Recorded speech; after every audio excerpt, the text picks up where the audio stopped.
Up, man? Yeah, man, the road trip. Evan D, Occult 45, the podcast. We linked up through David Weiss and then Spaced Out Radio, and then we linked up at the Bigfoot conference, and the vibrations are just right. And then you interviewed Stacy Brown last night, and he had a famous encounter at Torreya State Park, and you're following up within 24 hours. That is a special time to be alive. Fuck yeah, man. Yeah, Yes. super exciting here at Torreya State Park. Just interviewed Stacy Brown last night. We were talking about this, and it's just amazing to be here. Super exciting.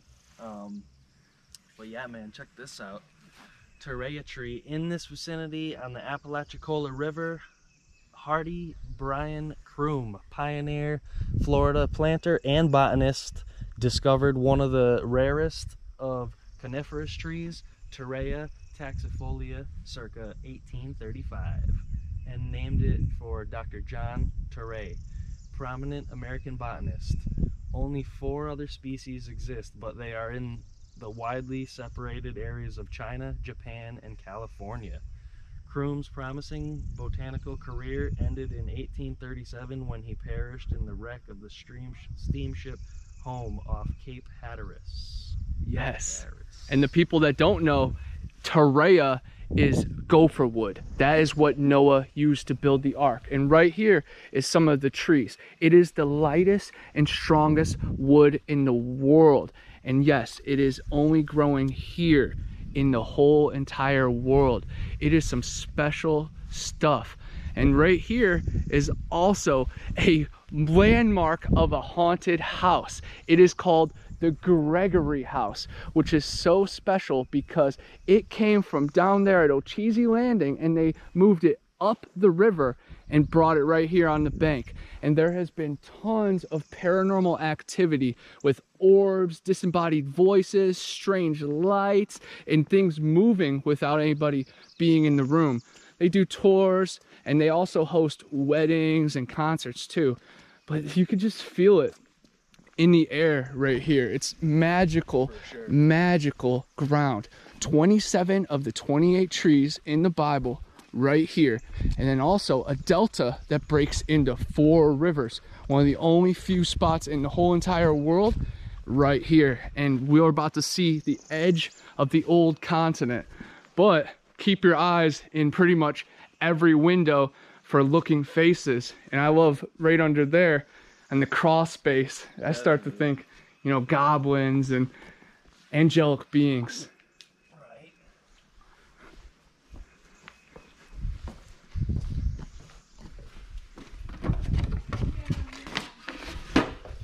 The gift shop is open, and we might have to talk to the park office, but let's enjoy this view for a second. Holy shit. And Evan and I have done our hard research, and this adds another notch in our belt. You can see the horizon, horizontal. You can see it flat in every direction. This is the edge of the old continent. Wow. And there have been Sasquatch sightings, dogman encounters, weird trumpet noises roaring from the sky that made it on the news. There's stories of serpent-like beasts in the Apalachicola River, huge alligators, and of course weird spirits and Civil War deaths have happened right on these banks. And then there's hidden treasure in the water, and tons of shipwrecks too. So it's a sacred spot. Definitely, man. And weren't some kids killed by some mysterious beast in the river back in like the 60s, I want to say? There's been a couple mysterious deaths in this water and connected to the bay, which this goes all the way to the Gulf of Mexico and the bay. And there's tons of stories of bull sharks coming all the way up here. The dead lakes have a lot of scary stories. And then yes, people that have perished and never been found. And then some people think they have wandered out of the water and then into the woods over there, and you know, fell into a cave, a sinkhole, a pit, or something even worse. Wow. But man, wouldn't that be awesome to wake up on your mornings and smoke a J right on that balcony overlooking this beauty? Hell yeah. It truly is amazing. Wow. The first time I was ever here, I saw 2 huge deer just casually walking right down there. Wow.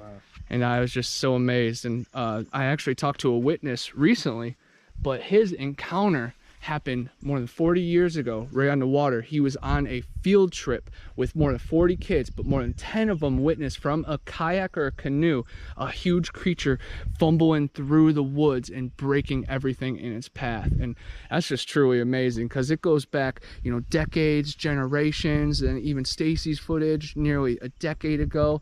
Donnie Miller had an encounter here just a couple months ago on the Torreya Challenge. I've had boulders be thrown behind me, weird things wading through the creek. Matthew Moneymaker, he told us they hang out over the creek way over there.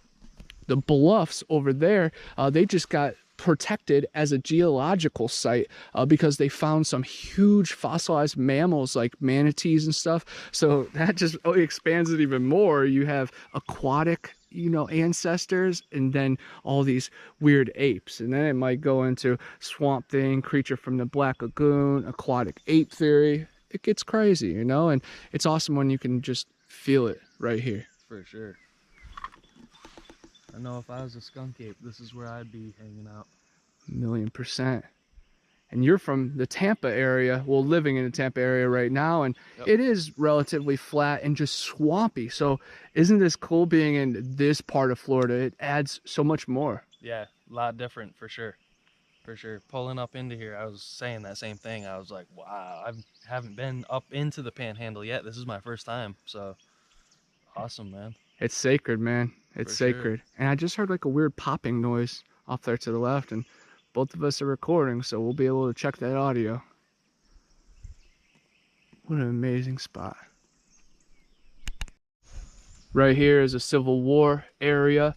They built a bunch of gun emplacements and powder magazines and tunnels through this hillside, and they overlooked the water over there and had the snipers down and the rifles. And Hammock Landing, Alum Bluff, they found rhinoceros skulls and saber-toothed tiger bones.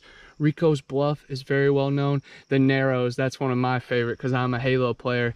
And Fort Gadsden, that is very well known too. But all these areas have definitely found old ancient relics and no war, man. They know war. But the Chattahoochee, Flint River, they converge right here into the Apalachicola River, and that's where the delta breaks into 4 rivers. And the Chattahoochee River is very well known because in Atlanta, the Atlanta murders, which are on like Mindhunter and a bunch of TV shows, there's like 40 kids murdered back in the day in Atlanta. A lot of the bodies were sadly discovered in the Chattahoochee, but not all of them were. So you got to think some of their remains are probably scattered on these banks, and that's, you know, a tough pill to swallow. The Southern Magnolia. I hiked out here with my mom a couple weeks ago, and we met a bird watcher that he drove all the way from like mid-Georgia to come check on certain birds that come through here in the certain areas. And again, I think it's the convergence of ley lines. I think the magnetic pull in this area, and then of course the sacred stuff that happened with, I'm guessing, the mound builders, the Native Americans, and the hairy men in the forest.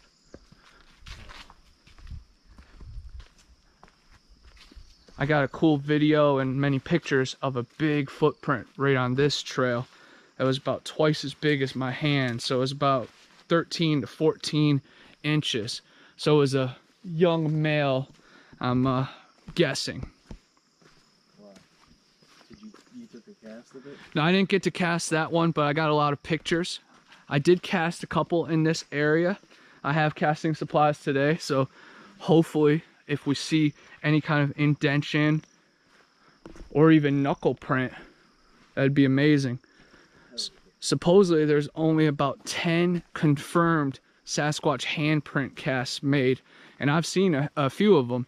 So I would just been trying to manifest that, and I do have like 2 toe prints that it looks like a knuckle, but the more I look at it, I think it was just a partial foot. Do you know if the handprint that was on the lady's door at the stabbing cabin was greasy or powdery or anything like that? Yes, it was very greasy. It was left like a yellow residue on it, and her house is not that far from here. You were actually less than a half a mile away when you were on your way. And of course, for these creatures and labyrinths and caves and hillsides like this, you know, a couple miles away is nothing. The hardwood hammock. Love it. Look at this. Whoa. We got Rick and Morty. Isn't that amazing that you can be looking for Sasquatch and find Rick and Morty? You honestly never know what you're gonna come across. Hell yeah. That's amazing.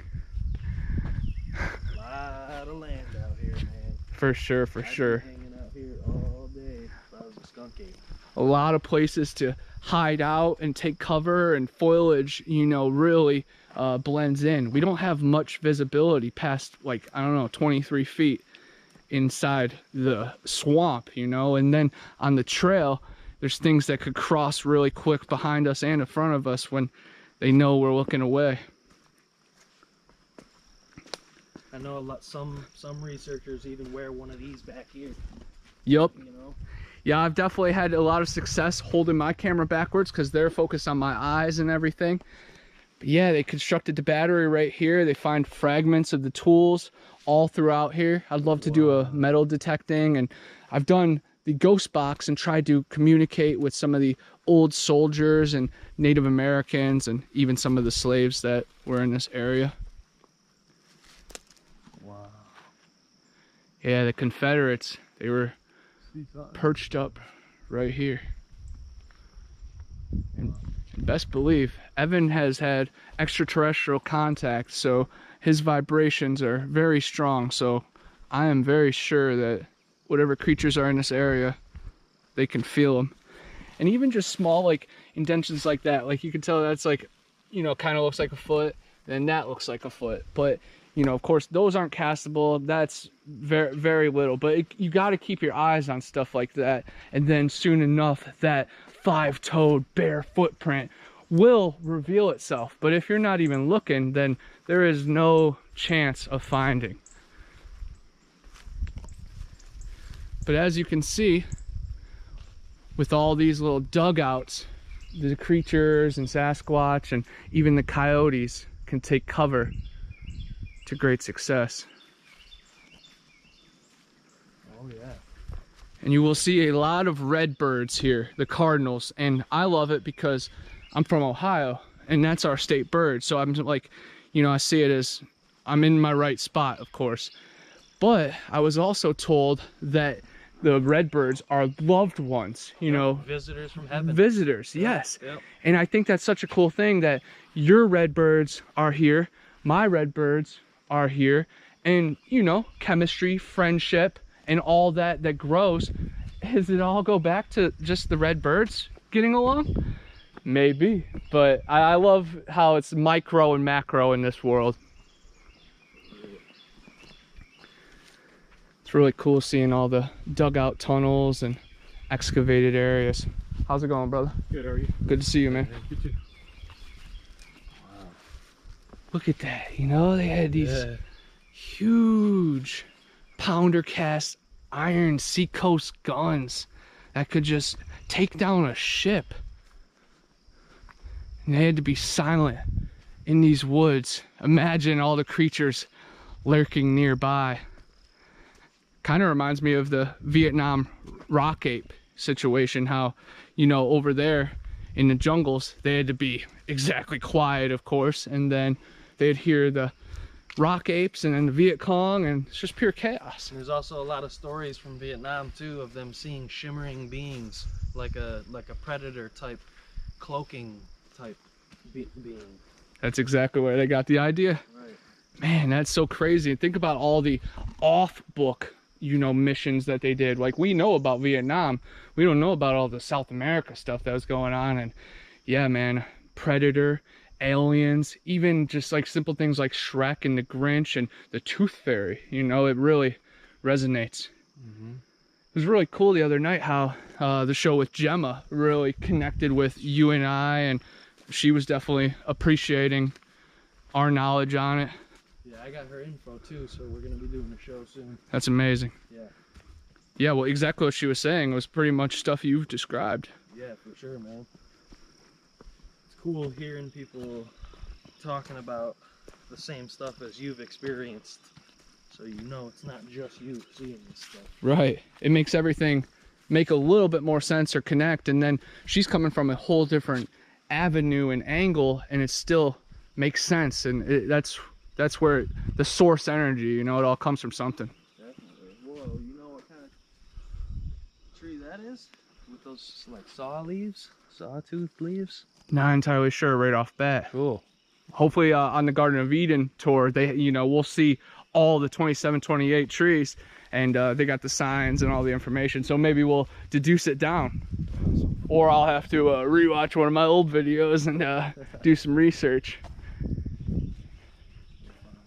But yeah, there's a trail down there that cuts into the swamp as well, and then that loops back up. It's really cool. I love this vine too. It, of course, brings you back to Tarzan days, and think about the swamp ape and the skunk monkey, the rod bender, the stump jumper. You'd think he's moving really quickly through the forest if he's got all these vines and paths of least resistance. Deer carcass up there to munch on later. Exactly. Keep your eyes peeled to the sky. Yeah. I see comments all the time on documentaries. They're like, no one looks to the sky. I'm like, well, in Florida, we're making sure we're not getting eaten by rattlesnakes and water moccasins, but I make sure to look at the sky. I got no choice.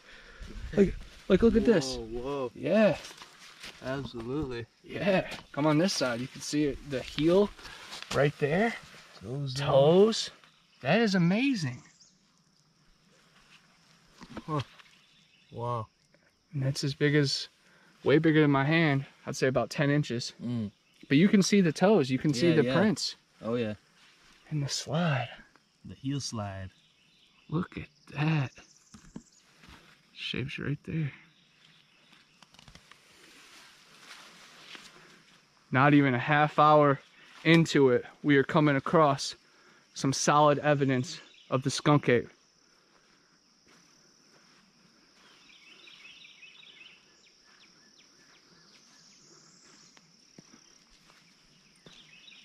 Right at that gun emplacement. Now I'll remember that spot forever. That was clear as day, man. That's what I'm saying. You gotta see the indentions, and then boom, the toes. Oh yeah. And it's been raining, so it seems like that creature might have been through here last night or early this morning. Yep. Maybe going right down there.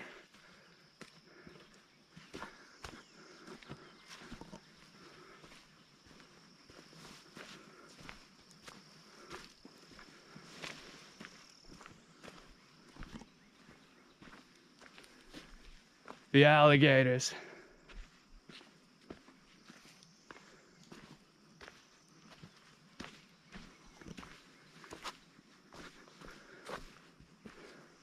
There's a couple cool sci-fi movies that were filmed right in this area. One's called Cobra Gator, and it's filmed on the Chipola River, and the Chipola flows right into this water too, so the cryptid still lurks for sure. But it was directed by Jim Wynorski, and it's like a Nessie-like serpent-like creature, and it lives in the caves, but it can also go on land. And I always think about it when I get down in this area, because it's really swampy and it's been flooded a lot. So I'm always thinking like the skunk ape might push me right into the plesiosaur type creature. But just stay awake and keep your eyes on a swivel, and hopefully we don't taste that good to them. I think the deer and the hogs would taste a little better.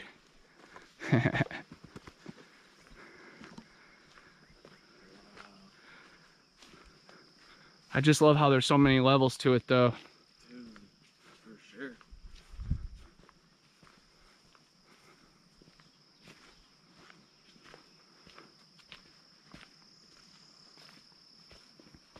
And what's cool is the Ocheesy Landing, what I was talking about, it's right along that bank, right on the corner over there. That's my mom and I's favorite fishing spot. That actually used to be the planned spot for the Florida Capitol. and they ended up, you know, changing it over to Tallahassee. But right here used to be a huge trade route, so a bunch of huge ships would come through here, and huge barges. It's truly amazing. So wonder what, you know, fell off the boat and we could find.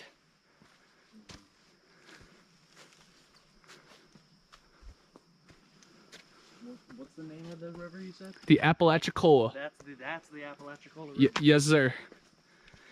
And the Flint River and the Chattahoochee River and the Chipola River all flow into it, and those are all famous in their own right. 4 rivers, man. Exactly, exactly. That even looks like a possible indentation. And I ordered some Sasquatch pheromone chips that I'm going to be putting here very soon for the end of the month when we're filming the documentary From Fear to Understanding with Tyler Howell and, of course, Matt Williamson from Squatch in South Florida. And the pheromone chips, I'm pretty sure, are just like a mixture of like monkey, bear, other type of farm animals, and exotic animals that can hopefully bring in a creature. I know my buddy Flat Rock Booger has used them. And then other people that I've seen on podcasts and stuff. Something was digging right here, clearly. You can see even the worm residue. So it's either, you know, some hogs, maybe some deer, or possibly the skunk ape, because that lines up right with the footprint down here. That's definitely some activity. You can see they were right there too. Makes it look like it's more hog, but anything a hog will do, the skunk ape will do too. Right. And they're down here rooting around. Figure he'd be up there watching them. Maybe snag a hog for dinner. Exactly. You know, overlooking this area. So keep your eyes peeled for the rib cage, just to be chilling somewhere, or maybe the hog head in a Y of a tree. Wow. Tim T in Florida from Lakeland, he's a good friend of mine. Pretty sure you got to meet him at the conference. He's big on, he gets to learn from the trees, so he touches the trees, and we already touched that Torreya, you know, the gopher wood. But sometimes when I see a tree that probably has seen some things, I take my time and, you know, try to absorb it. Oh yeah, I wrap my arms around it and hug it. Yes. Yep. And that's some energy right there. That's electricity. Oh yeah. You know, people are like, hey man, I don't get these tree huggers, and then you eat a nice sack of mushrooms and go in the woods and you realize, oh wait, I can talk to them. Yeah, we are all one. Then you understand. This is how it always goes, my famous expeditions. I'm like, all right, first we're just going to scout. So I'm not even going to put my boots on or anything or grab any supplies. Then we're down the trail. You can't stop, you know? Yep. I love it. That's how it's supposed to be. But that is also how people go missing. So we have to stay safe. But there was enough rangers in the parking lot that we should be good. We can call hooty hoo and they'll be back. But if they're still hanging out, I'm gonna grill them with some Sasquatch questions when we get back. My mom and I talked to the ranger last time, and he said he found a huge footprint over on the Bluff Trail. And that's not surprising because, you know, pretty much 8 out of 10 times I'm here, I'm finding something very abnormal.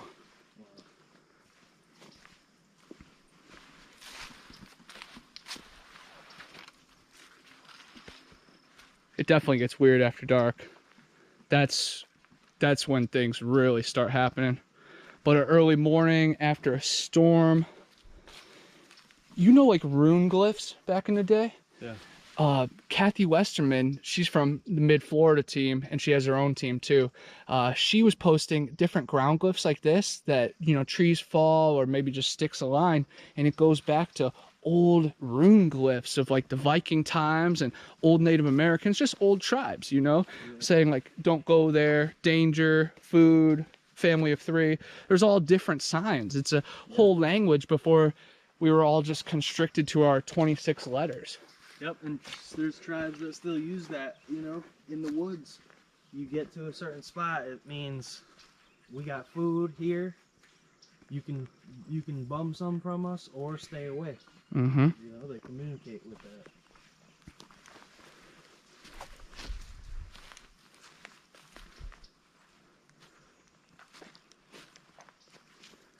And the thing is, to film a Sasquatch, you got to be out here filming. So we're healing from nature, having an awesome time, and we're risking it for the biscuit. We're gambling, you know, that's what it's all about. But you have to put yourself in these predicaments and follow historical Sasquatch encounters and talk to your buddies who have inside information, and it all aligns. Yep, because it's that one time that you're out there, you know, you're not going to see everything. You're not going to see something every time, but it's that one time that you're out there that it could happen. 1,000,000%. Just got to get out here. Now look where we made it. Isn't that awesome? Now we're all the way by the river at the Apalachicola River. This is the largest river in Florida with over 14,000 million gallons of water flowing past this point each day to its 19,600 square mile drainage basin. Includes parts of Alabama and Georgia, but once was confined to Florida. The Apalachicola was actually a small tributary of the Chattahoochee River. Through time, the Apalachicola gradually eroded a valley through the hills until it reached and captured the Flint River. Meanwhile, the Chattahoochee, deprived of its major tributary, moved eastward to join the Flint and form the present-day Apalachicola River. And what's really cool is the first time I was ever on it, a lady told my mom and I that there is some great serpent that she has seen right in this area. And she told us right over there at Ocheesy Landing, and she pointed that way. So the creature is actually, you know, probably a half a mile down that way. But what's really cool is Ocheesy Landing is right here on the river, but it also flows from Ocheesy Pond, where the wild man was captured in 1874, right in this area after harassing women and children. The Civil War veterans and Native American gatherers teamed up, netted it, and then sent it to the Capitol, and then he sent it to Chattahoochee Hospital, which I'm going to show you sometime this weekend. And man, it's just really cool that the convergence of Stacy's sightings, my encounters, the old school encounters that happened right here on the canoe, and then goes back to the ancient man of this day, of the wild man and the mound builders. It's truly amazing, and just to feel it, and it's bigger than us, and it's bigger than time itself, and I feel like it's a duty to live, you know, to figure it out, and we're closer to our spirit today than we were yesterday. Definitely, man. Definitely. And on the rain point, David Paulides always warns that in these state parks, national forests, in the rain is when people go missing, and these creatures can manipulate the vibe and pretty much change everything. You know, I was thinking that my whole way here. I was like, what if the water, like, because you know water is like the key of all life and shit. What if they can, like, use that to, like, better manipulate? This is where we should, I let water everywhere. I believe it, man. This is where we should get in make a bad horror movie choice. And I'll be like, Evan, you just take that trail back up, and then I want to take that trail back up and get a picture of the footprint, and then we both end up getting, you know, taken by a swamp thing. But we got enough pictures of the footprint. We'll loop back up here. But that bear footprint is something special, so I cannot wait to download it, clip it, and share it, because that was a bear footprint right there in front of us. Definitely.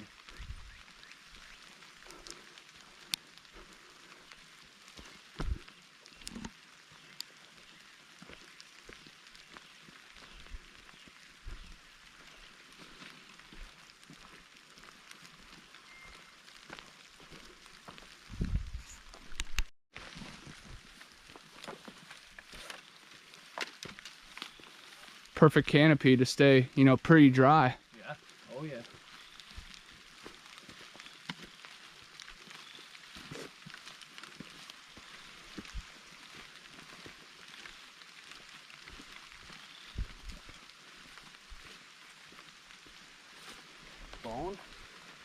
a type of fungus. Oh, okay. You know, those frog shells.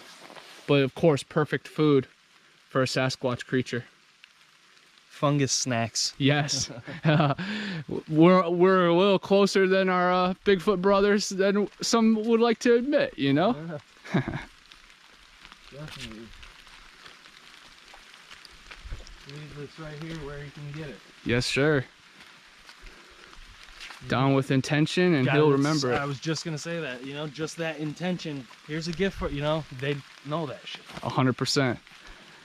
They read it right from when you were zooming down here, you know. They could feel, I'm sure they can feel the literal valleys at this point. Well, kind of like echolocating like bats, reading it like seismic.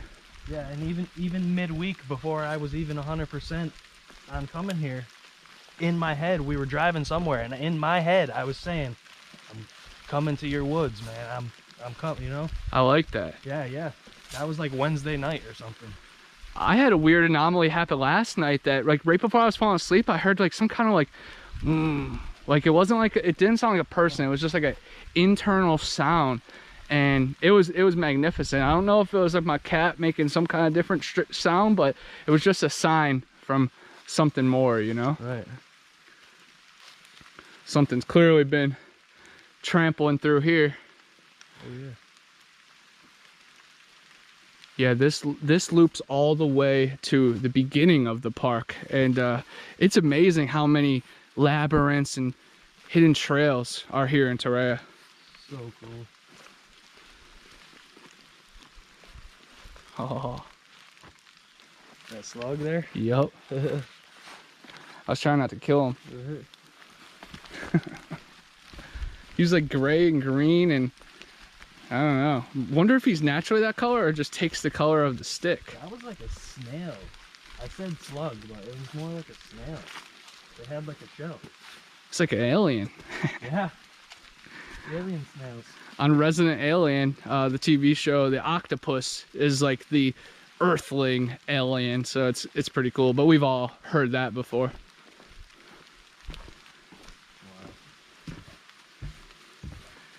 See, I wonder, has the hairy man ever just walked on this, like, just like this, you know, just right across? Walking where we're walking. Yeah.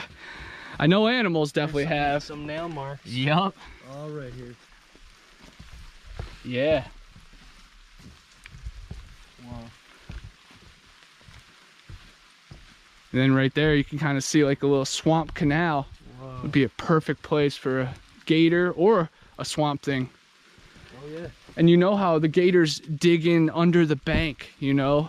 And they make those, I don't know, little cubby holes kind of. Yep. Think what they could just dig right under there. It goes all the way to under the house. There's hundreds of feet to work with. Right. Plus just blending in with the foliage and Spanish moss. Yeah, it does look like a little one going this way, you know? Right. Big toe curling around. It's even got the little, it's interesting.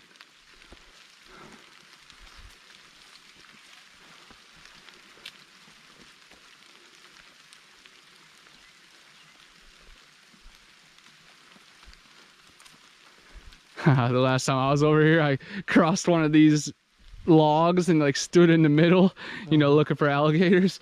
And today's a little wet and slippery. Yeah. We'd be might be taking a swim. Might be feeding the gator a couple toes. Yes, yes. Captain Hook, he just lands right on top of you.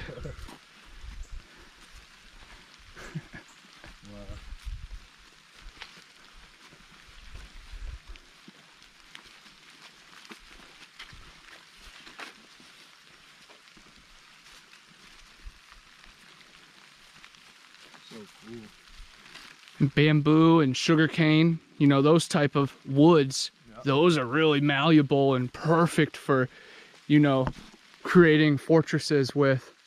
Probably even spears and tools at that point. For sure. Gorilla food, man. Yeah, exactly. Yeah, the gorillas eat the bamboo. I've never thought of that. Pandas, gorillas. They clean their teeth with it too. Yeah. Yeah, this is the one I crossed. Look, you can definitely see a slide, so something uses this to get some water or to take a little swim. And a little platform for him to stand on. That's perfect. While he's dipping his hand in. I like it. Wow. And I've left ancient prehistoric pottery that I found here, you know, as a gesture to build that bridge stronger with the ancient ones. Right. I also found a red jasper stone that had been worked on before. So it wasn't necessarily an arrowhead, but it was in that shape, you know. Right.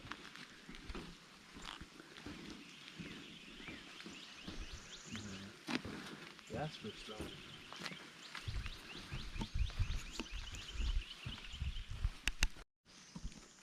Evan was just pointing out this indentation right here in the creek. It's pretty hard to see even with the eyes, but you can see a heel and a foot kind of going in that direction. Right to the river, down the creek, the highways, the vibes.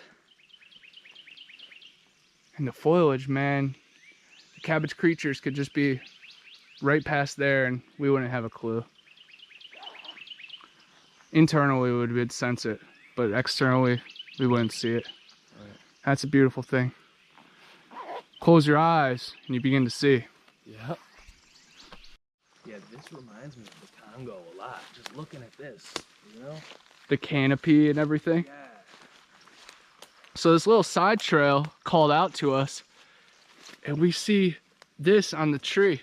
And this is high up. I'm eye level. This is taller than my head. This is 6 feet high off the ground. Maybe a large deer or a bear, but it looks like skunk ape to me. Just because, just like Evan said, this is the Congo vibe. Right by a little canal, creek that you could get endless amounts of food. You got the vines, you have a little nesting area, tons of foot traffic, even the Y ground glyphs right here. Follow the Y, follow the fork.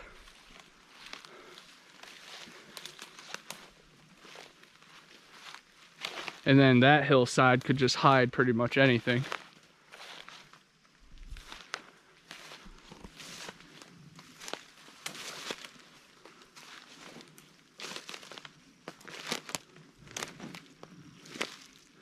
This is definitely a water moccasin Mecca. But man. You heard it, water moccasin Mecca. Yes, sir. Guys on the floor. We got deer tracks here. Oh yeah.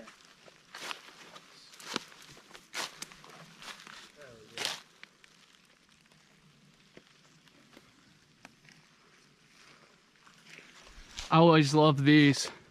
The bumps on the trees, and sometimes they have faces. Oh yeah. Oh yeah. Some exotic moss, weird colors. This tree has seen some things.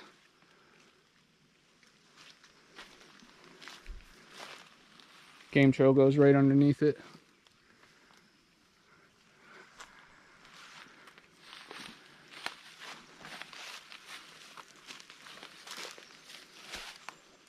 Yeah, more edibles. Yep. I don't know what kind it is, but I know I'd be eating it if I was a Sasquatch. Yeah, if you could break down anything in your stomach and process it. Even grass, grub, bark, roots, it's all edible. You can just see the slides right there. Something's been up here.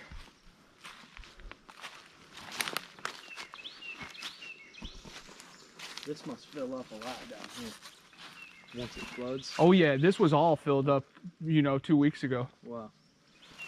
Right here looks like another impression. Oh yeah.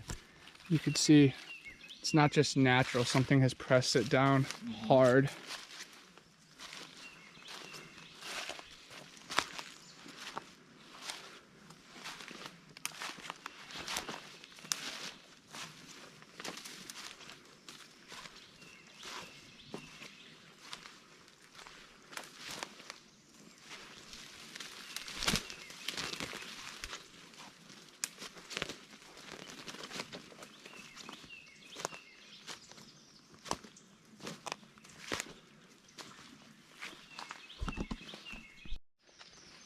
I got this other encounter from this dude, Doug.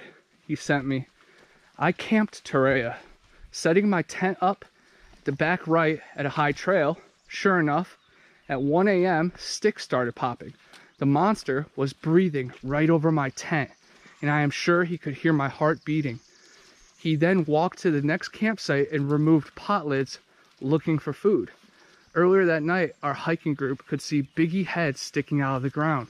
I found there were 8 feet deep creek beds that they were using to follow and watch us. Fun, fun, fun in Northwest Florida. That's pretty wild. Wow.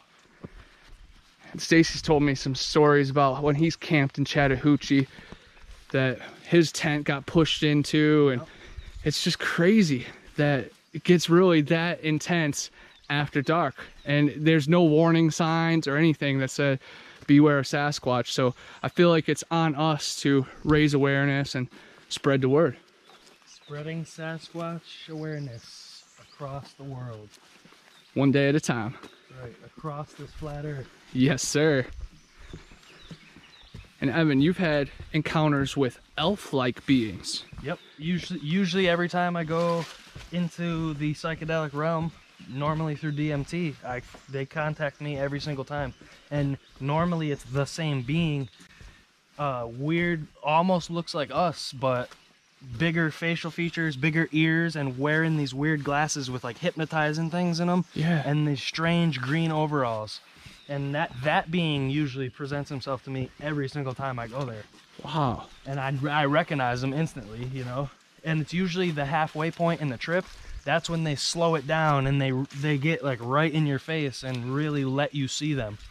That's when it becomes very intense, and it can shake you up, man, and take a few weeks to process that. 1,000,000%. You just can't give in to the astonishment though, because they're there to share their information and vibrations with you. Right. And it's practice, you know.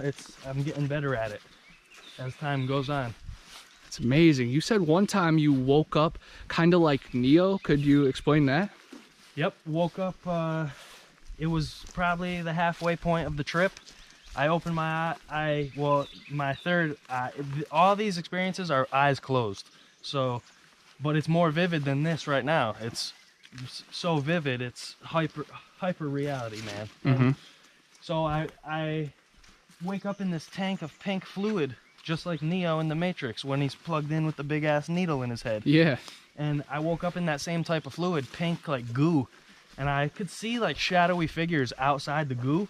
And I could see them like doing something, like grabbing something. And then all of a sudden, this big tube comes through the fluid and like plugs into my heart. And right at that moment, I could feel my chest get really hot. And my girlfriend, who was watching me through the experience, who helped me take the third hit, because by the time you get to the third hit, you kind of need somebody else there because you're starting to leave your body. Yeah. So she saw me grab that like that. So whatever they were doing to me there was directly affecting my body, which is just nuts. That's craziness, but that's not the only time they've, kind of entered your body or worked on you. You said you had surgery in your mouth before? Yep. I had a weird tool. It was kind of like the big like Novocaine needle they give you at the dentist with like the big finger loops. That's kind of what it looked like, but it was a weird metal long thing. And he put it in between my front teeth, and then he was watching me and like smiling and nodding, and then he looked at there was another being right here with this being who was doing it to me, and he just looked at him and he was like, yeah, he don't really like this much. And then he's like, but he didn't say it, I just got it in my head. Mm-hmm. And when I came back to my body that time, crazy metallic taste in my mouth. I had to grab the trash can and keep spitting because it was just like this weird, like metally taste in my mouth. And that's one of the ones that like really shook me. Really like, stuck with you, yeah. Yeah, that's one I can't forget. Wow. And are those beings different than these elf beings that are reaching out to you, or are they from the same race, do you think? I think they're different. Wow. I've had interactions with reptilian creatures, like giant iguana people. They were hooded, robes. I encountered 3 of those one time. Mantis beings, weird like jellyfish type beings.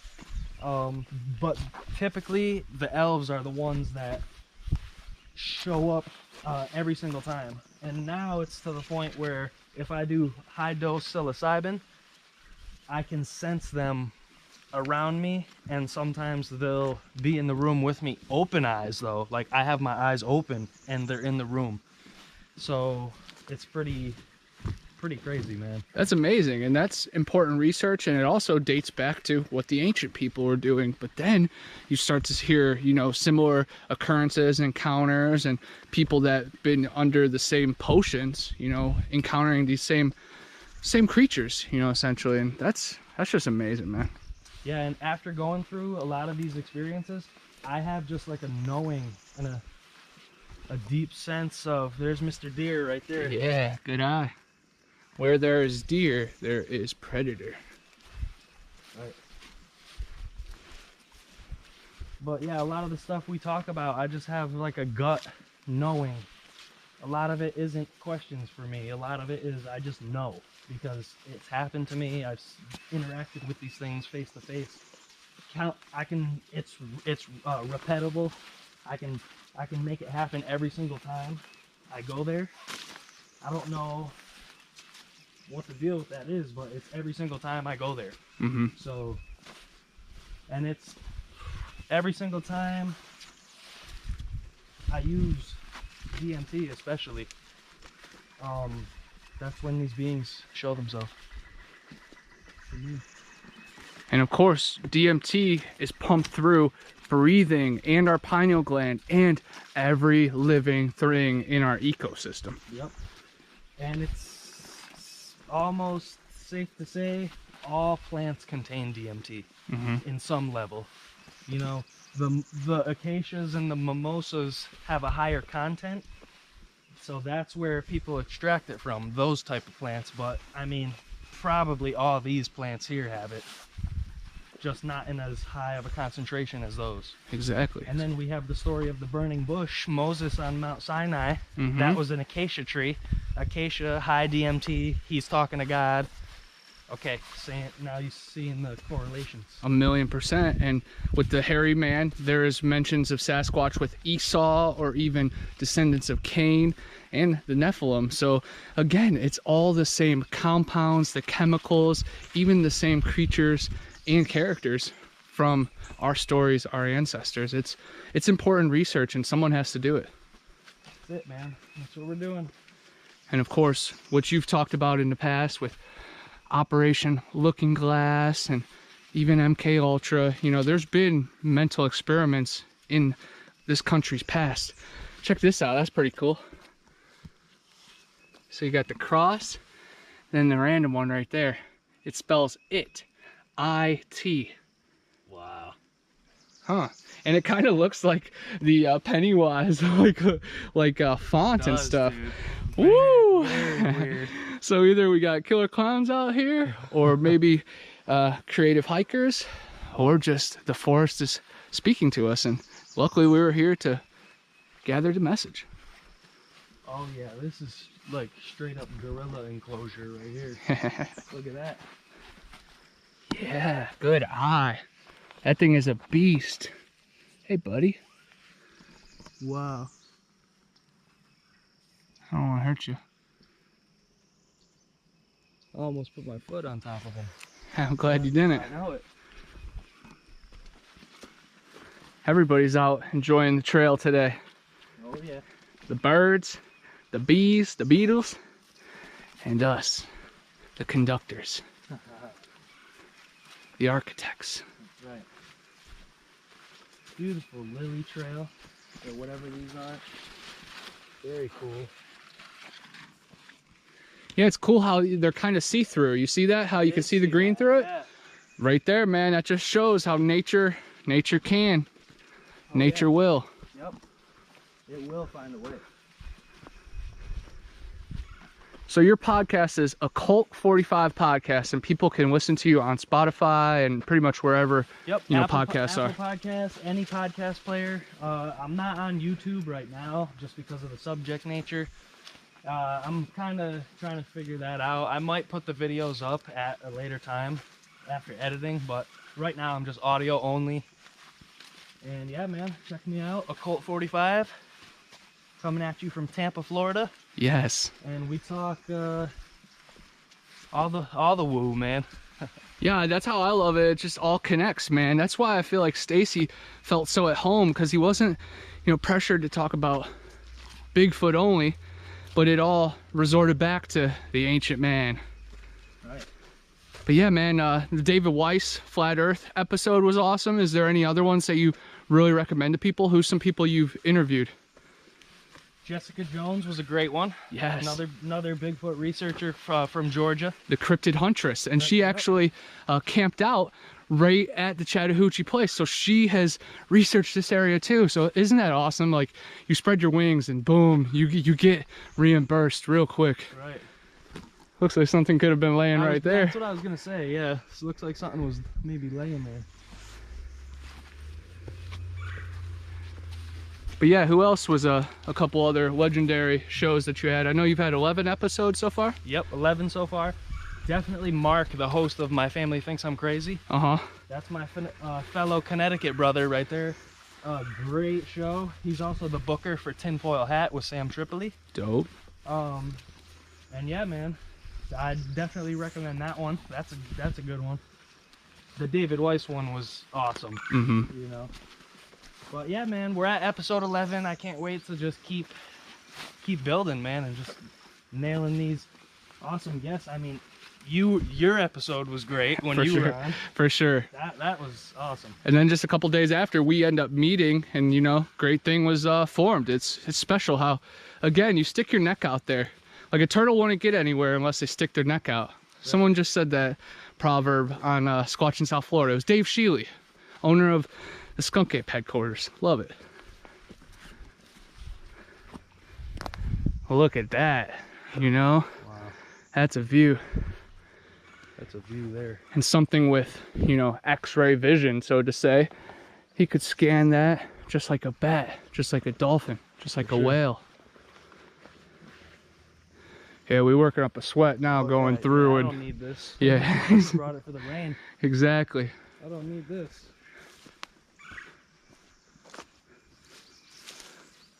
This is Nerf. Fucking Nerf dart? Yeah. Thought so. Hey, that's nostalgia. Weird. Brings us back.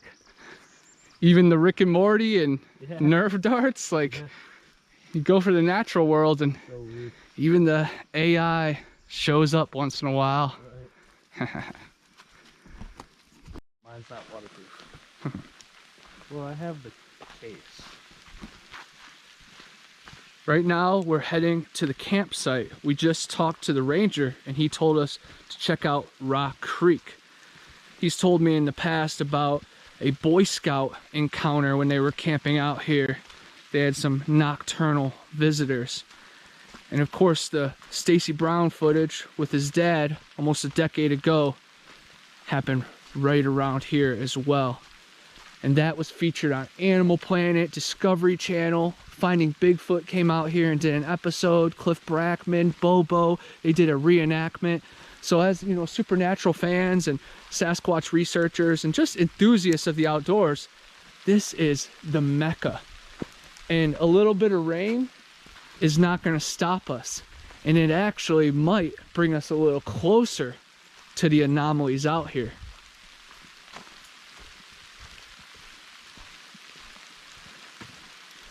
I was just showing Evan some awesome pictures of Grisha, this Bigfoot from overseas.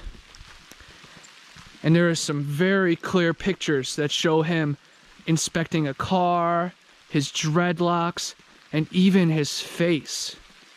Grisha was saved by a kid named Alex when he's 14 years old, and they've formed a bond. Grisha is a really big fan of liquor. So he's a little bit of age. But I found out about Grisha through Janice Carter, and she has some unreal, magical knowledge on the Sasquatch creatures. She grew up in Tennessee with the Titans, and there's a book by Mary Green that talks about her childhood being raised with these elementals and deities and forest people. That's what she calls them, as the forest people. But Janice has shared some incredible stuff that shows that these creatures are outside of the box. And I truly believe that even humans are supernatural and have abilities in their brain. If we weren't so deluded with poison in our water and Wi-Fi and petty responsibilities, I feel like we could really tap into who we're supposed to be. I heard that too. You could feel it, you know? Yeah. And I wonder if like the Sasquatch know not a lot of humans will be on a trail on a day like this, so this is when they're out and about trying to do whatever they're doing, you know? 1,000,000%. Yeah, I think they sense that not a lot of people are going to be out. They're going to be living to their maximum. And hopefully they sense that the few people that are out here are peaceful and open-minded. And here in the name of the great creator, we are Nox. We are friends.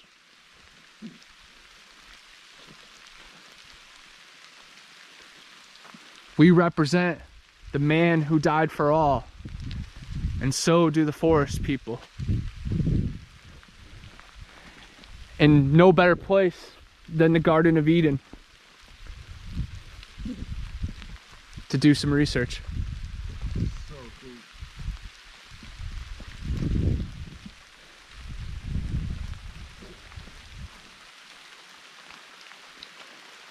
Even with the rain, I can hear things like in the distance of the forest moving.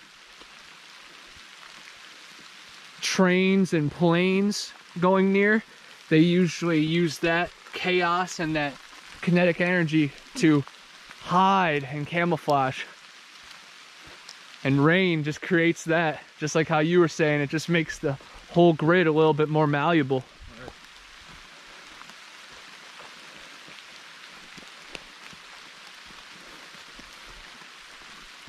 My buddy Damien from Ireland, my homeland, he has an eagle eye, man. He can find these creatures hiding in the foliage. Long Island Bigfoot, Flat Rock Booger, Tim T, Northman's Keep. All those guys definitely have that third eye.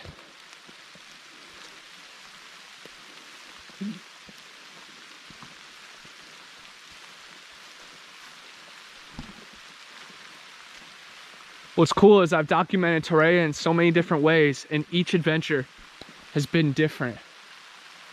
So cool.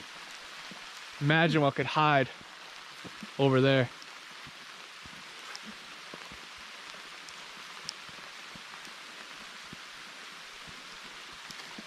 They always warn you, do not follow the whispers. If you hear some baby cries, Smell cinnamon. smell cinnamon, yep. Gotta trust your gut.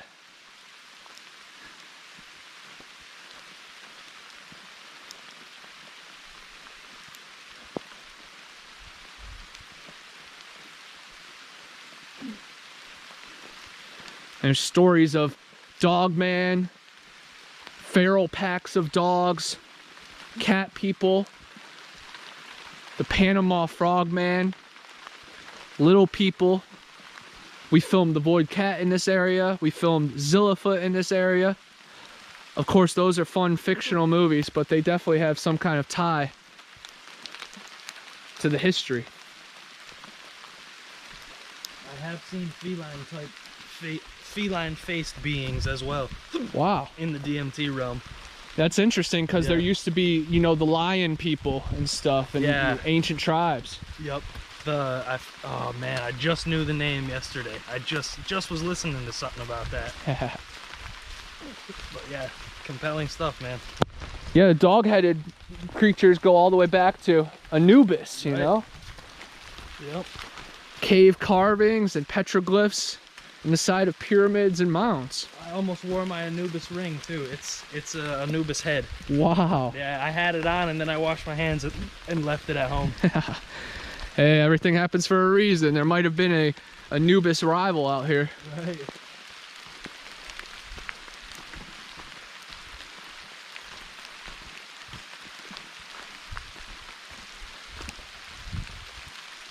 This is truly amazing. Like, of course, you know, pouring down rain is not ideal, but it changes the whole manuscript, and I feel I feel the abundance of energy basically in every direction.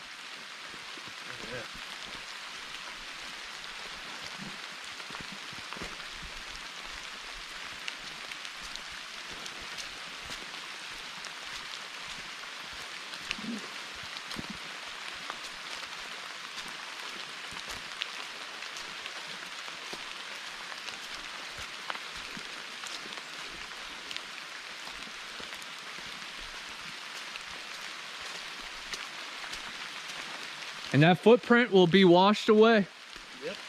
I'm glad we located it, had the eyes for it. Yep. Feels like it was almost left for us. Yep.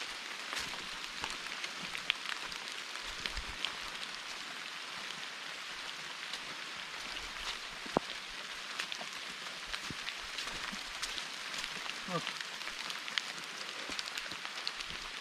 Weird. Every little thing, I'm like, oh okay. That's what happens when you're in the Garden of Eden. L.V. Calloway said it. 15 square miles right here. It's where Adam and Eve and the great serpent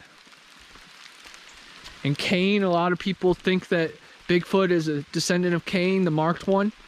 And even John Smith, the guy who formed the Mormon religion, he met Cain in modern day in the 1800s, and he was covered in hair and as tall as him on a horse. Like, that's magnificent. Yeah.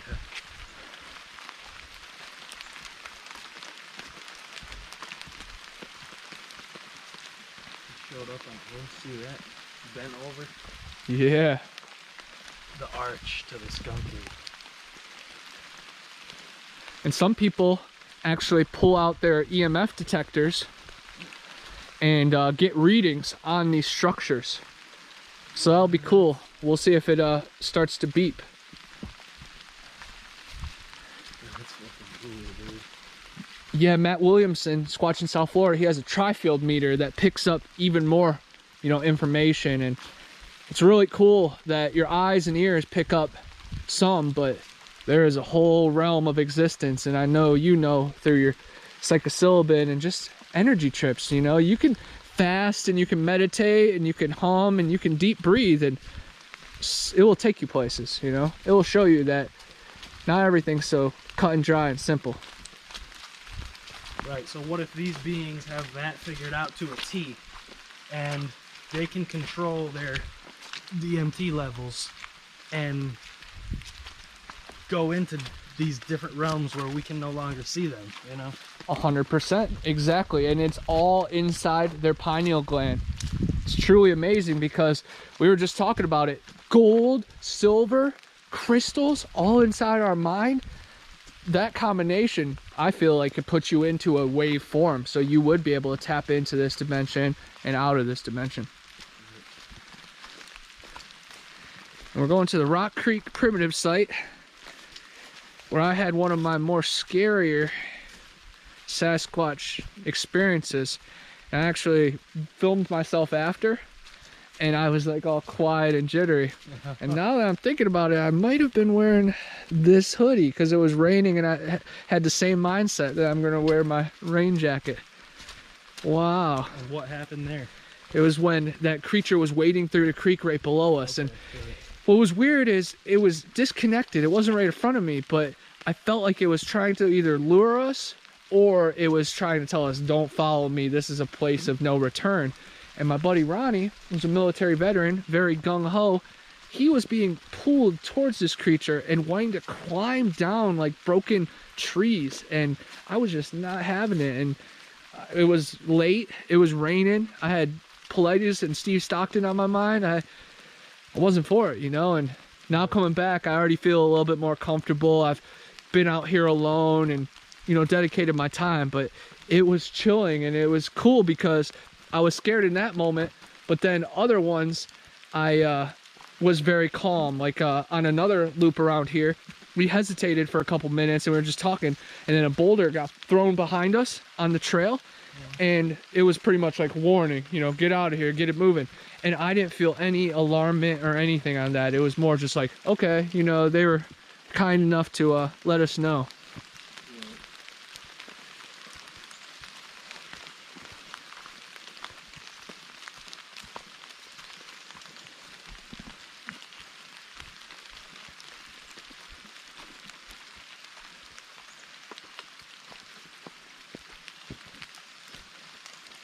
Here it is, baby. That's some Torreya pine. Protected. Torreya taxifolia. Sometimes you don't need the name tag when you do enough nature trails. Right. Touched it. Oops. Yeah, but hey, when you soak it and you have the right intention. Right. That looks really healthy. Yeah, oh yeah. I love it, man. Oh yeah. And you got to think that these creatures around here definitely have the appreciation for the gopher wood. There might even be some gopher wood huts and villages, like an Ewok setup out here. Right.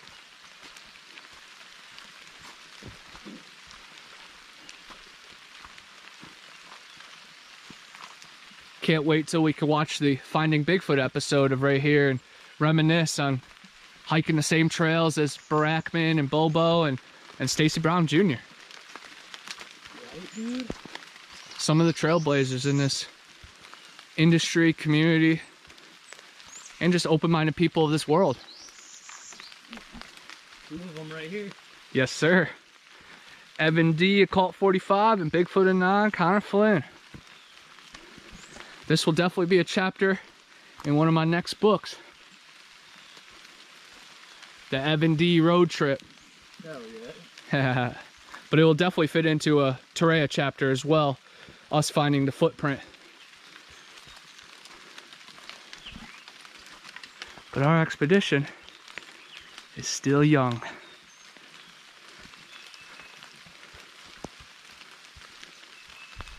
Make sure when you guys are watching us live on YouTube in the future, show some love.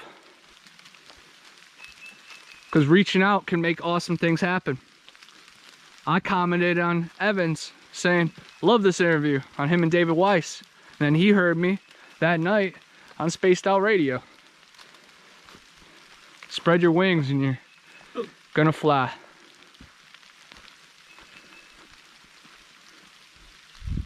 Yeah, this is thick. Yeah, it is. Campsite number 3 over there.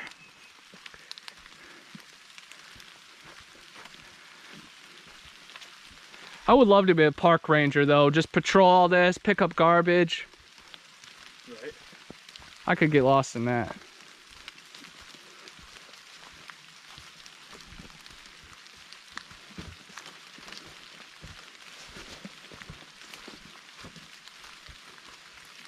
Yeah, dude, this is where it happens. Yeah, the canopy, the tunnel.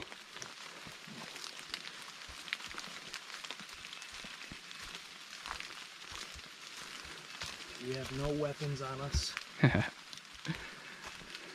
Yeah, we have to internally surrender to the forest, and either it's going to take us and eat us like the ruins, or we'll fly, we'll float, we'll be Jack riding a beanstalk.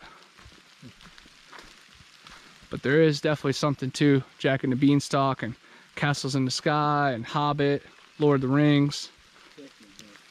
Yeah, it is. This is where the skunk ape lives here. Look at this. What the fuck? Is that amazing? Dude. Look how large that is. As big as my hand. That's 2 of them mating. Yeah. Dude, that's a... Little signs like that show you that you're in the right place. Yep. And you already know slugs is good eating. Oh yeah, that's protein right there. Yeah. So the brown footage, what's that? I know I've seen it, but I can't remember like what exactly went down. It's the thermal image, and you can see a creature hiding behind a tree, and it kind of looks like 2 raccoons because it's like two heads kind of. Behind the 4-inch tree? Behind a big tree, yeah. The big tree. And then you see a huge creature just go across the screen. It shows his arms and legs, and it shows it perfectly with the FLIR camera, so it's night vision. Okay. It's definitely very cool, So very special. That is what he was talking about last night then. Yup, and that's right in this area. Okay. But they were in the middle of the night in the darkness. I thought it was him and another dude. I didn't know it was his dad. That's him and his dad here, and then right right down the river, basically in Chattahoochee, was all those other ones that the tent got pressed The in. stabbing cabin. Yup, but this whole region is all those stories, and like I said before, these creatures can move quickly. So right down in that valley, we've heard multiple noises. So I'm gonna leave a little bit of an offering just to show our good fortune. I have some lima beans, and we both have intention stones, which are marbles that we've been holding in our hand, kind of trying to manifest multiple thoughts. But Dave Sheely down in the Everglades has had tons of luck with these lima beans. We don't have to bother putting them in high up in a tree or anything. We're just gonna see what the activity is next time they come. There's a chance other animals eat it, but it will be awesome seeing if there's any indentions on the wood. And just being here and having this connection where I've been scared to death right in this radius. Now I'm trying to build that bond and show us who we really are. And even the vines and poison ivy want to bring me back to the forest. And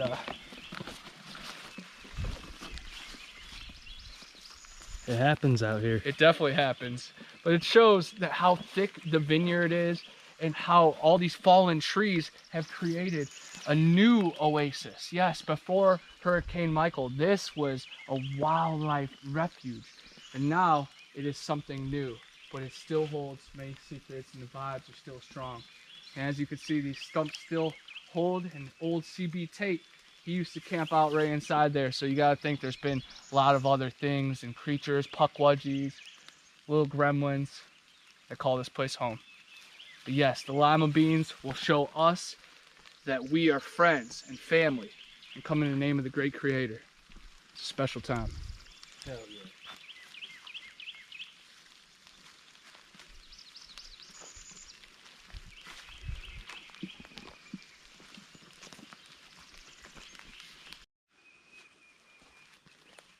So I have this ocarina, which of course is from Zelda. It's very similar to Mayan and Incan instruments that they used to call to the spirits.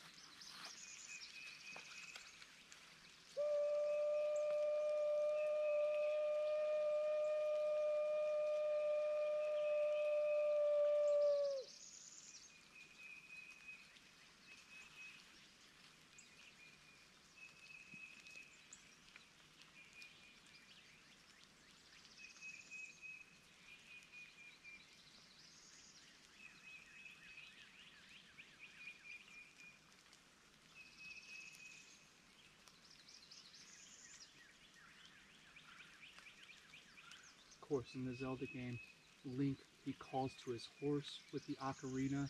He can make the forest come alive with the ocarina. And even just the vibrations, it's healing to yourself. I plan on getting another ocarina and leaving it out here for the creatures, and hopefully they had their eyes or ears open and are somewhat intrigued by the sound. My dad's girl makes those. Wow, Yeah. that's amazing. Mm-hmm. Out of the clay Mm-hmm. or the porcelain and stuff. Yeah, that's very cool. She's a potter. So are we. Right. So are we. That's awesome. Yeah, it's cool.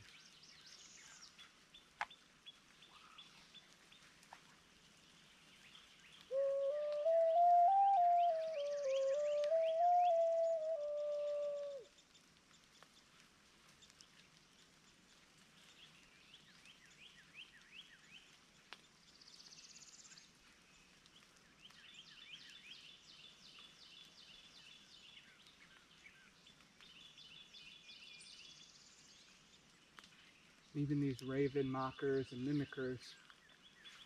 I'm not saying all these birds are birds, but there's definitely some whispers in the banks and in the forest out here. I can't wait to come back when the sun goes down and camp out here soon. Hopefully you can join us whenever we get that scheduled up. Definitely.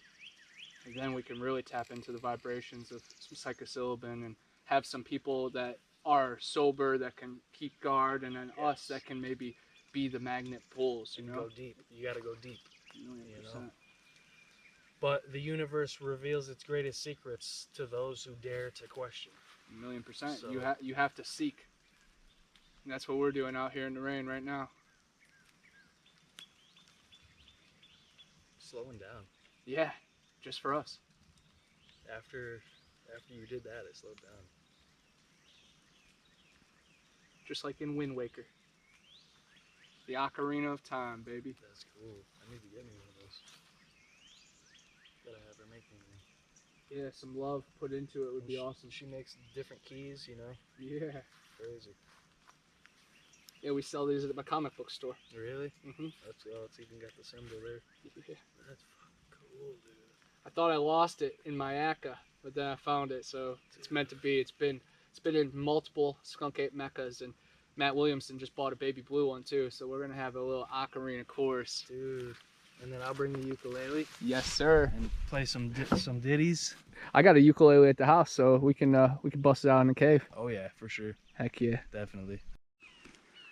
Campsite number 4, the one the ranger told me about, where the Boy Scouts had their nocturnal encounter. And I always remembered right here,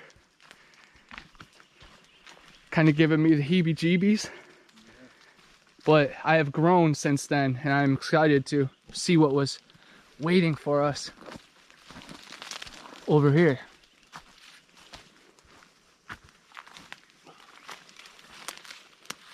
There's definitely been some animal traffic coming through. There's some toilet paper, so the campers made it back this far to go to the bathroom.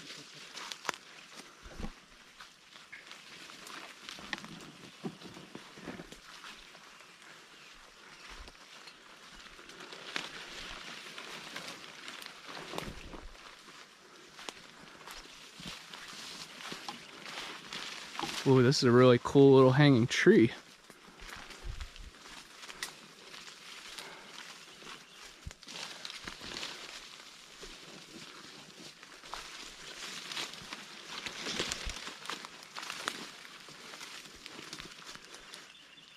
We won't push too much further in, but that wood is calling my name, and I feel like leaving a tobacco offering with a marble over there.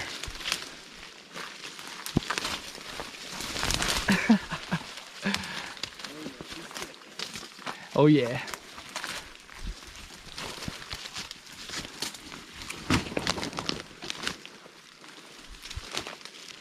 Honestly, couldn't find a more perfect spot though.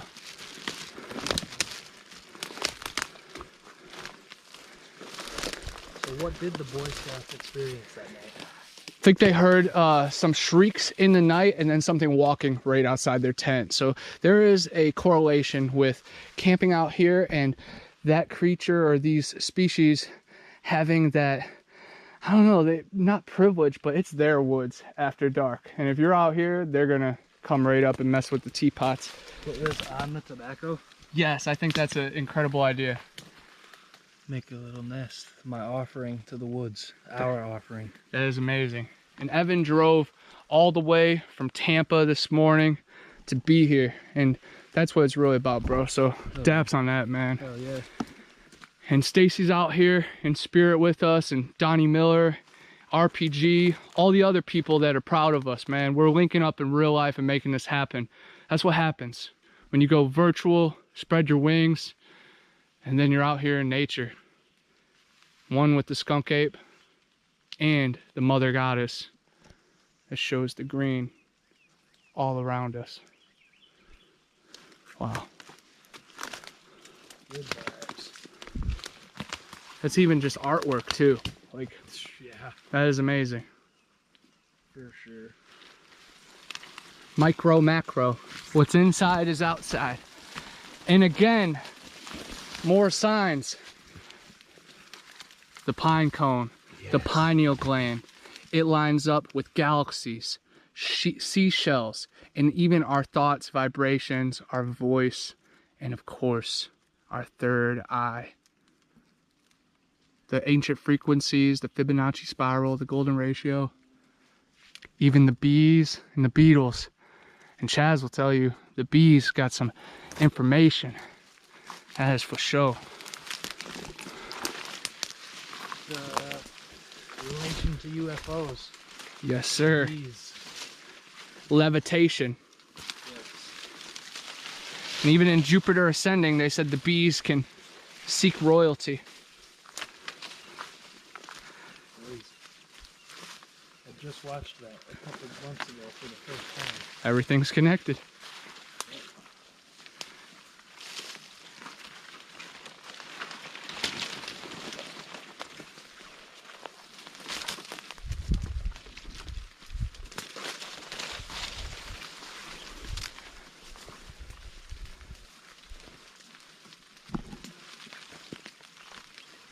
Did you hear that?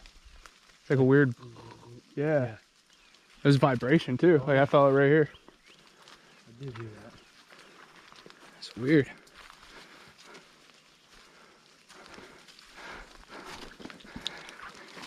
Yeah, Chattahoochee area had trumpet sounds coming from the sky, like years ago. Could have been something like that. Weird.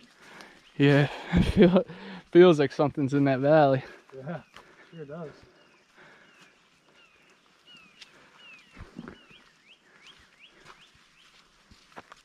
Never disappoints. And again, guys, all this fungus, perfect potato chips for the Wookiee, for the booger, for the devil monkey. Devil monkey. Yeah, that one's a pretty interesting one. It's a little offshoot variation of the skunk ape, and Nana Boss actually had a little encounter, but Standing Goats Rescue did an awesome job of reading historical encounters of the devil monkey, and it closely reminds me of the desert ape. They were tailless monkeys of El Paso and Las Cruces, New Mexico. And it's similar maybe to the Gugway, and of course the Mecca skunk ape photos show sharp teeth and a little bit of a snout. So possibly that is maybe a devil monkey or just similar to an orangutan. That's like the first skunk ape photo I ever saw when I was like little. And I was like, what? Stacy actually told me that there's dozens of those photos, not just two.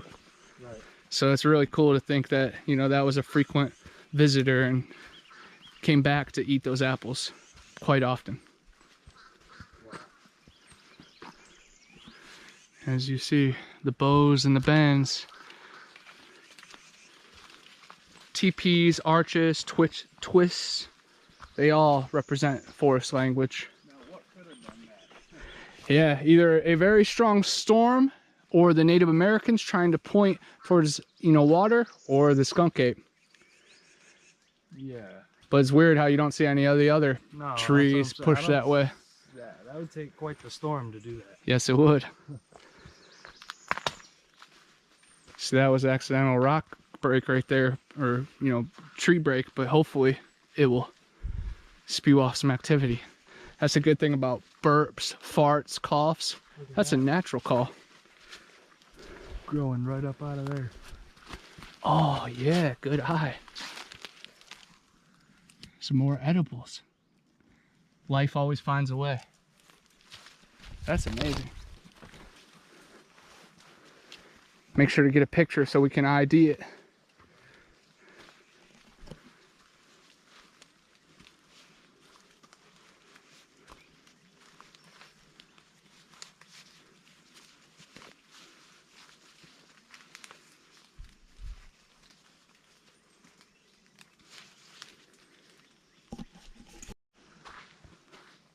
Following the tunnel of the trees towards a direction of a sound that Evan just heard back here.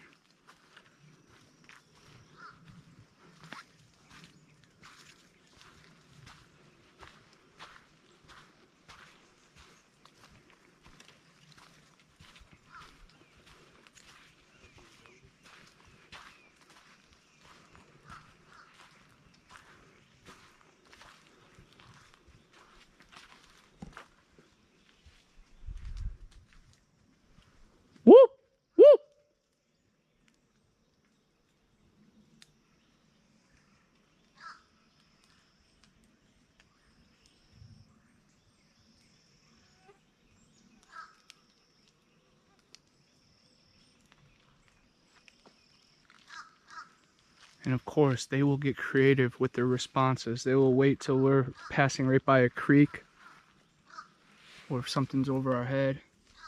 I don't know if those are burn marks or claw marks or man-made fun. Maybe from that thing. Yeah, something like that. That makes sense. The birds are definitely talking, and they don't forget a face. I swear, I just heard like chatter. I fucking swear to you. I heard like a weird, I might have heard like a portion of what you heard. And there's a woodpecker or a woodpecker mocker.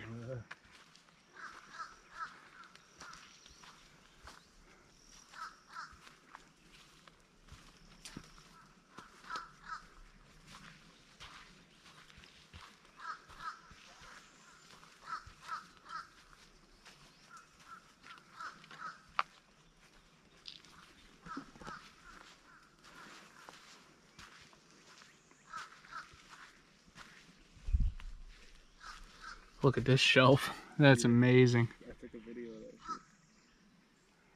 Yeah, it's a beast. So cool.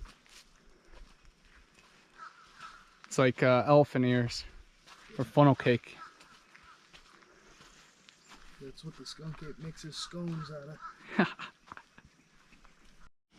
So I gave Evan a vial to collect some water and eDNA, environmental DNA here from Torreya, and you could take a sample of that and you'll be able to see what is in the area. We're not really too worried about sending it to any colleges or anything, but I think that will bring us a little bit closer to it, and you have Torreya with you on your shelf back at home, you know? Awesome, man. Thank you. Oh, no problem at all. I plan on getting samples from Ocheezy Pond, which is a much smaller area with the wild men, so it will be a little bit more of a precise sample. But man, if anything's through this creek, you'll have it right there. And hey, at the end of the world, at least you got some clean water. Oh yeah. Dude, hell yeah.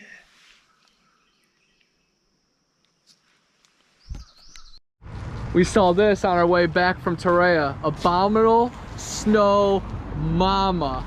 It's got the big footprints right there. Love to see it. Wonder if the Yeti is inside. But I know I am ready for some tacos and enchiladas. El Jalisco. Me llamo Cacho. Me gusta baloncesto y Bigfoot. Excuse me, are these tacos Sasquatch free? What's up, y'all? I'm going to read a chapter out of my book, The Panhandle Pirates. Might be a little familiar. A lot going on at Torreya State Park.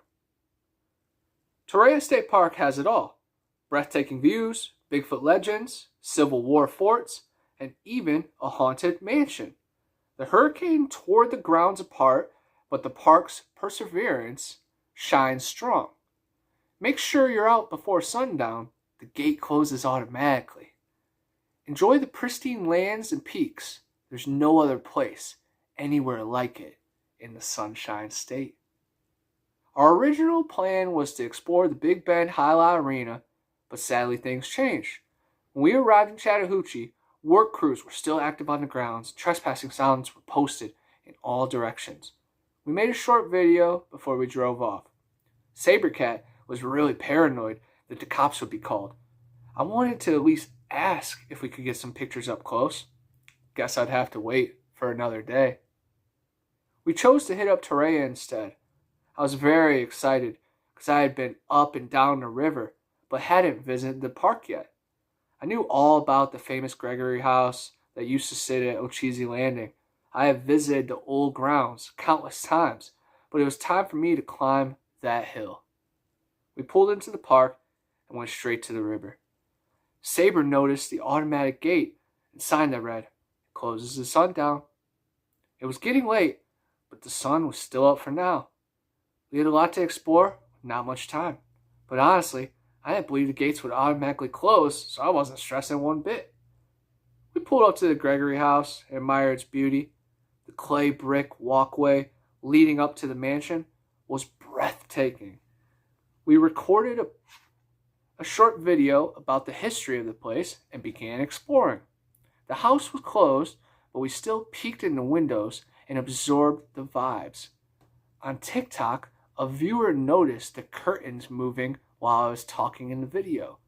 There was definitely nobody in the house, so it must have been a ghost.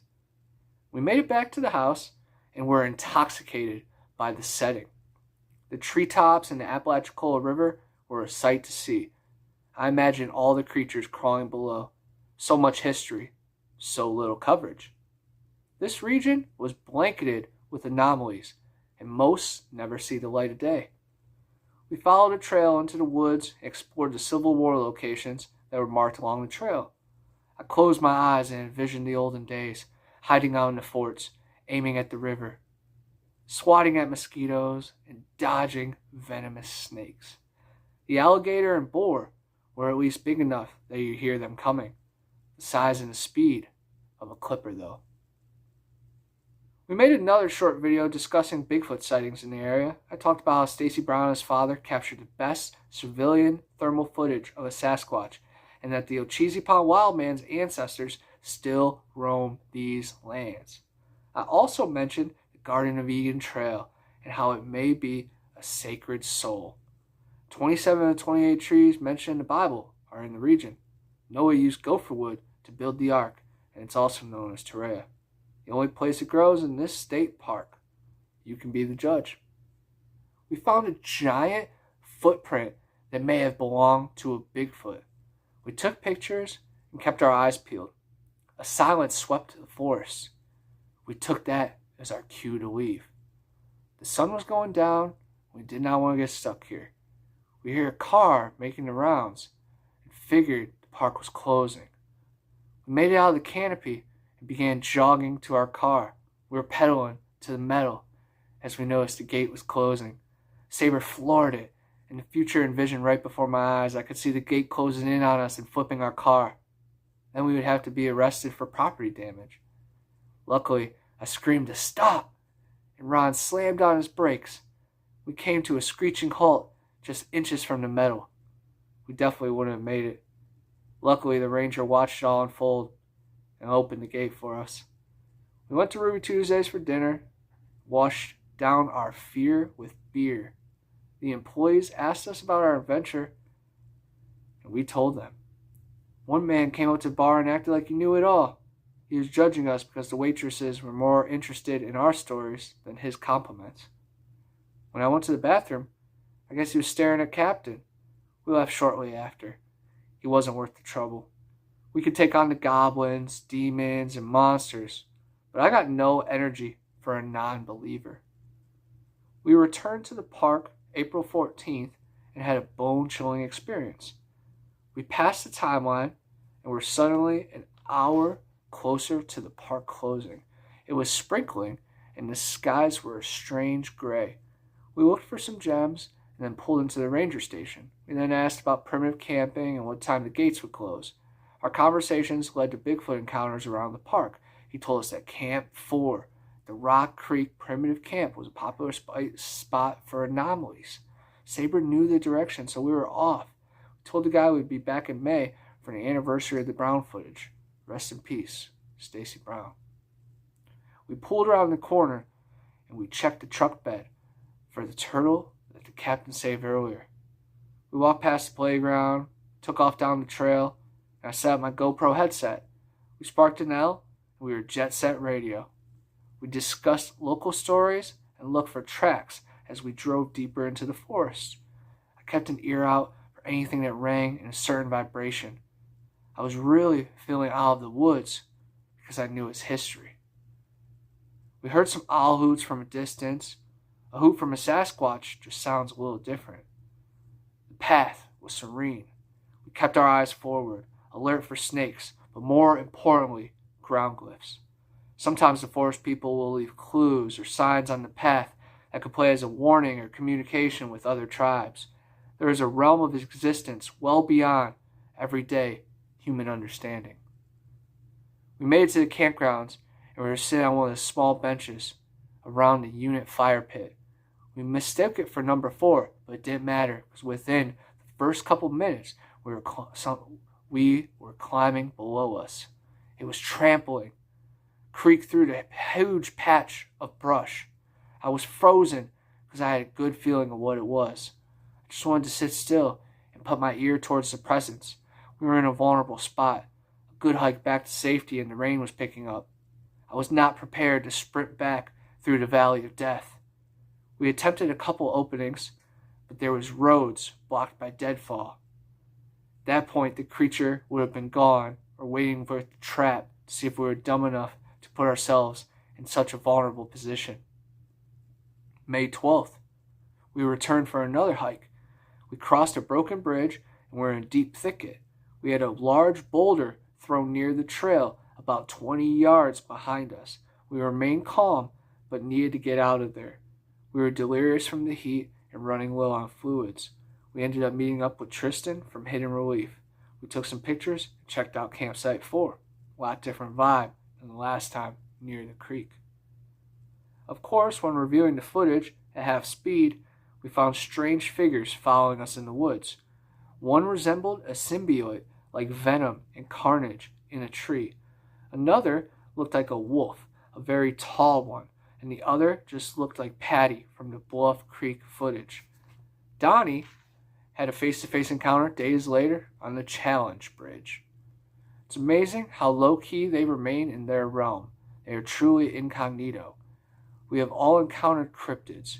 They got us ready with the Easter Bunny and Santa, so we would be ready for Bigfoot and Mothman. The caveman is always plotting, but so are the pirates. Panhandle Pirates. It's pretty trippy reading that from, my first few times at Torreya and now being pretty experienced there and also just freshly hiking there with Evan. Wow, it's crazy how life all connects and rewrites, and the same story revolves around the circle. The face of the earth. Feel it, see it, love it. I need one for Connor here. Connor, you out doing some adventuring today? I shared your channel. Oh. Don't need 17 jumpers, we just need one jumper, bud. One jumper for Connor. Ooh, there it is, okay. I got you. You got Dream Traveler. You're definitely a traveler, huh? The Dream Traveler.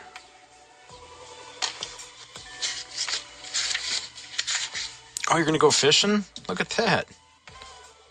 River. Well, creek. Dream Traveler. Let's see. Page 42. Nice even number.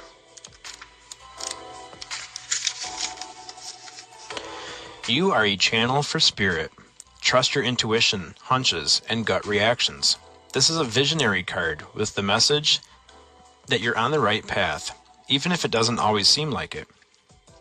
Your higher self and spiritual guides, ancestors, and guardians are watching over you and supporting you. You are blessed, and you are a blessing. You're a dreamer in the most wondrous definition of the word. Your native spirit wants you to know, in earth-based tribal traditions, people look to those unique individuals who had the ability to journey during their nocturnal dreams to bring back wisdom and guidance for the tribe. The dreamers were able to step through sacred portals in the night to commune with those on the other side. You carry the energy of the visionary, healer, and seer. Watch your dreams. Your messages from the Creator are flowing to you. Sorry about that. The journey. Before going to sleep, place a journal next to your bed. Most dreams are forgotten within less than 10 minutes, so it's essential to record them as soon as you can upon waking up. When the Dream Traveler card chooses you, it's essential to watch your dreams. Profound and even life-changing messages can come through. Man, that was a good card, Connor. I like that one, man. And have a good day fishing with Grandpa. That was good. What was from that? Was that from the native spirits? Yes, it was. Oh, I love it. Yes, it was.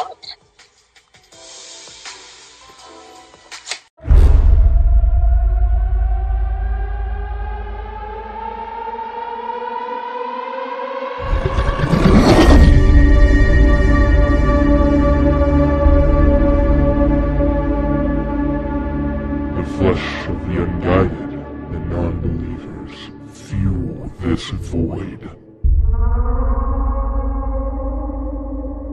Okay, Connor, we found Bigfoot. His taxidermy head. They said this is actually a deer's butt. You can see the tail that runs down, and then they just put a face into it. It's pretty cool.